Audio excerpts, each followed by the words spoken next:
Welcome to another episode of the A-List Movie Club. I am your host, the Game Changer, Wes Troop. And as always, joining me this week, we've got Dominic and John. How are you guys doing? Good. How you doing? Good. And as always, every week, one of us picks a different movie. And this week it was Dominic's turn. So Dominic, tell us a little bit about what movie you picked. Okay, my pick was the 1992 Best Picture winner called The Unforgiven by Clint Eastwood. What the hell are you laughing at? John promoting the box. I'm holding up the movie, the DVD. Yeah. All right. I believe it was Clint Eastwood's last Western he's ever. And it takes place in Kansas, or it starts off in Kansas, 1881. Clint Eastwood is a retired and reformed, basically bad guy, a robber, a murderer, and he stopped all that when he met his wife, who was a devout Christian, and they got married, children, and then she passed away. On his farm, it's very, very poor and a lot of hardship for him. And one day, a young gunfighter comes up to ask him to help with a situation that happened. Was it North Dakota or Montana? Let me read my synopsis here. Wyoming, I think it was. Wyoming. Big whiskey. Okay, with a situation that happened in Big Whiskey, Wyoming, where a was mutilated by one of her customers. And Thank you for not saying John's. I'm sorry? Thank you for not saying one of her John's. One of her customers and Gene Hackman, who plays sheriff of the town of Wyoming, basically refuses to punish them. So all the other prosecutors get together and want to hire somebody to come kill these. So this young gunslinger, Clint Eastwood, and tries to convince them to go with him to kill these men. Clint Eastwood doesn't want any part of it. And the young gunslinger goes, but Clint Eastwood starts to think about it and knows that his children need and things like that. So he decides to take the young gunslingers up, take up his offer, and goes and tries to find the young guns. He goes over to his ex-partner's house, which is brilliantly played by Morgan Freeman, who is now married and settled down, and convinces him to come with him and help. So what I like, this a Western, but not your typical kind of Western, is kind of looking at the blend of a gunslinger and his struggle with himself, trying to honor his wife and his promises to her while trying to do the best he can for her. When I've not seen it since it came out, so when I rewatched it, it was not like I remember. It was more toned down, and a little slower moving than I remembered it. But it's It was a very good movie. So, what did you guys think about it? You can go first, John. I thought it was a fantastic movie. I liked it since it came out and I saw it for the first time. And I watched it last night for the first time since whatever it was, 92. It's a fantastic movie. It's really good. I agree with you. It was a little slower moving than I remembered it, but then again, that's it's almost 30 years old that I saw this. What I liked about it is the way you kind of saw the struggle that he had within himself. It's not like I said, it's not a typical Western.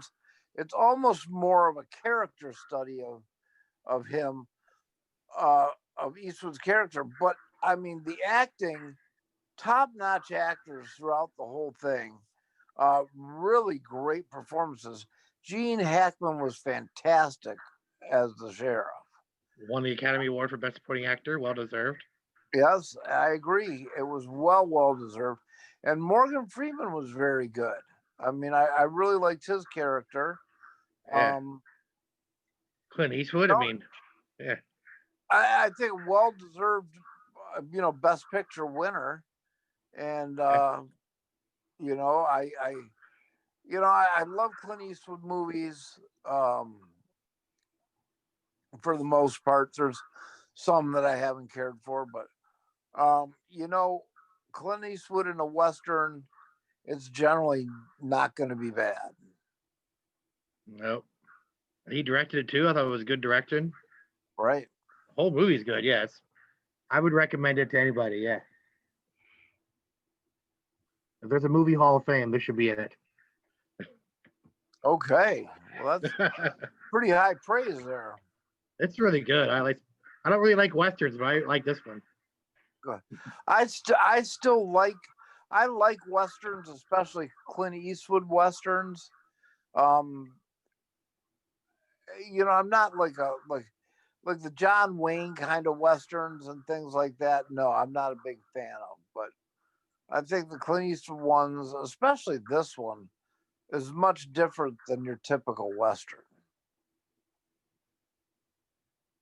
Yeah. Although the plot is, I mean, it's been done many times, seeking revenge and stuff like that. But I think it had enough of a twist to it, or not a twist, like a twist ending or something, but enough of a Shyamalan twist.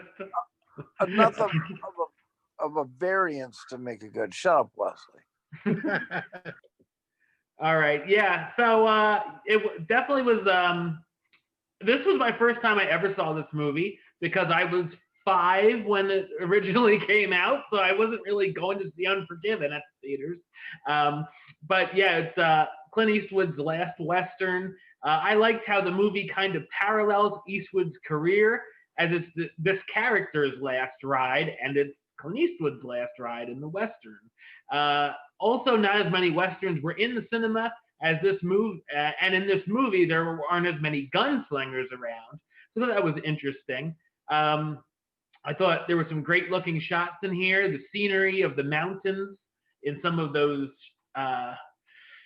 wide angle shots there were great. I agree with Dominic. I thought it felt a little bit long at times, a very slow build, and it moves at a rather slow pace.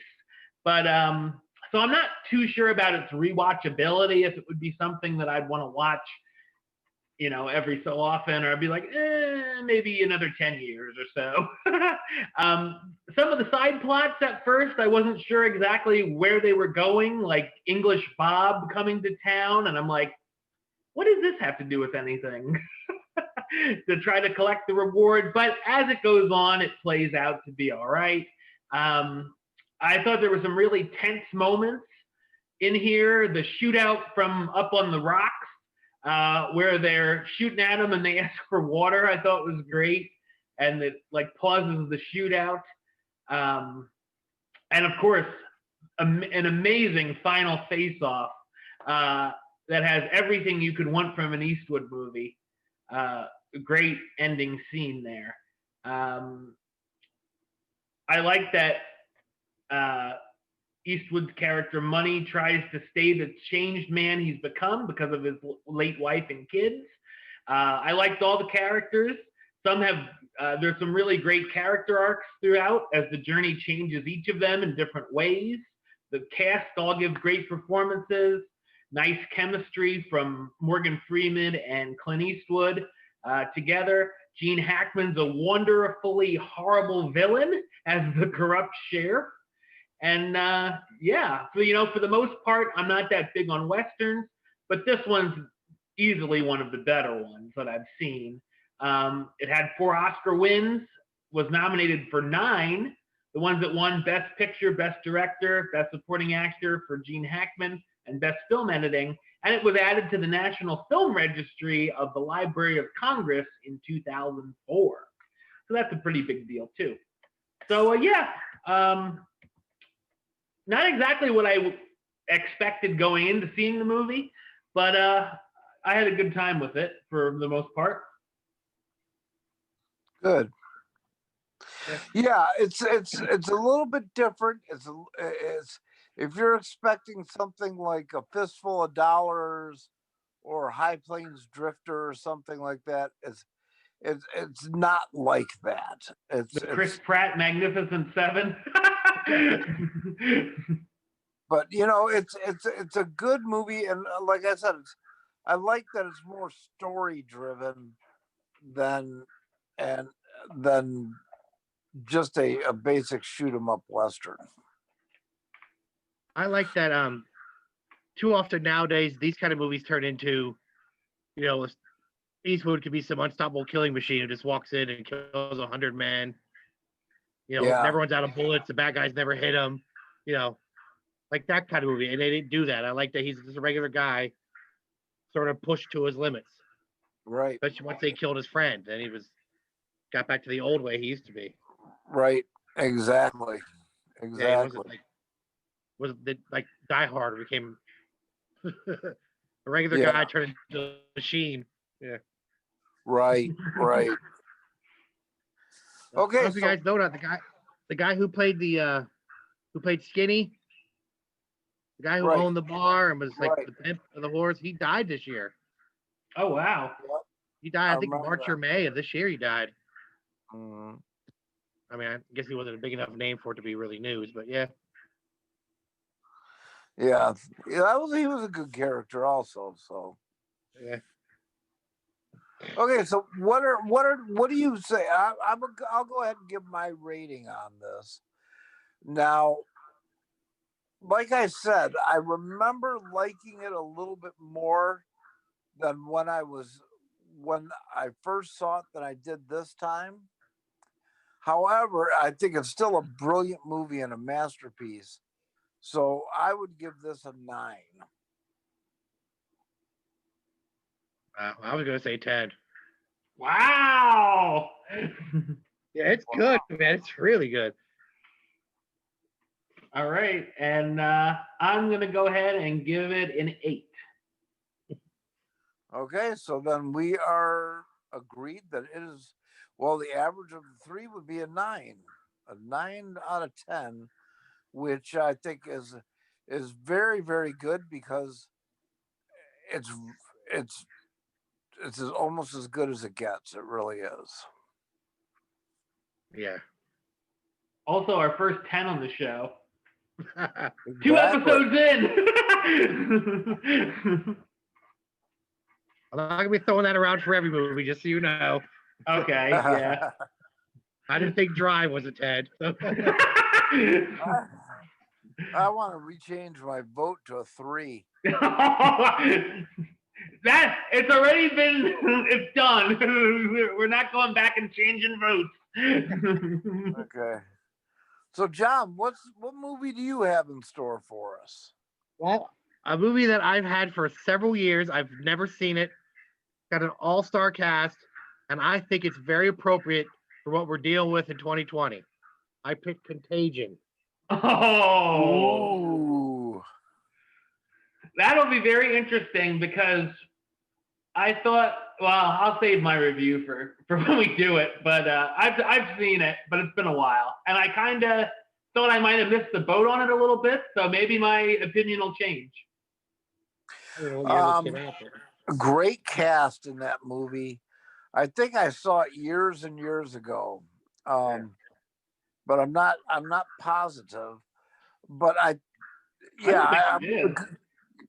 good choice. I think I really like that. 2011. So okay, so it's not that old, not that new. Right. Looks like we're dipping into 2011 movies. 2 out of 3. Yeah. I never saw it. I thought, man, it's so appropriate for what we're dealing with. Exactly. Directed by Steven Soderbergh. I've heard that name. I think he's done something else I liked. Magic Mike. I said something I liked. Not something I've seen. That's Wesley's favorite movie. Wow, there's no Asians in that movie. Yeah. All right. Well, John, you want to talk a little bit about the podcast? Sure. I have a podcast called We Like Wrestling with 3 of my friends, and we discuss wrestling, the current events, previous pay-per-views. We do tournaments. This week we're gonna do the 30th anniversary Undertaker tournament, like his best matches. It's from WWE. It's not like we made it up, but we're gonna do our picks for it. Yeah, it's really fun. Just 4 guys sitting around talking about wrestling as if we were at a bar. Really good. No scripts. Nothing. We just sort of sit down and wing it. Awesome. It's on Spotify, Apple, wherever you find podcasts. That's cool. Yeah. Thanks. And of course, for me, you can subscribe right here on YouTube, youtube.com/westside515. Like the show on Facebook, facebook.com/WestTruthAlist. And of course, you can follow me on the Twitter and the Instagram at WestAlist. So we'll see y'all back here next week for Contagion. But until then, truth out. Wesley, why are you such a douchebag?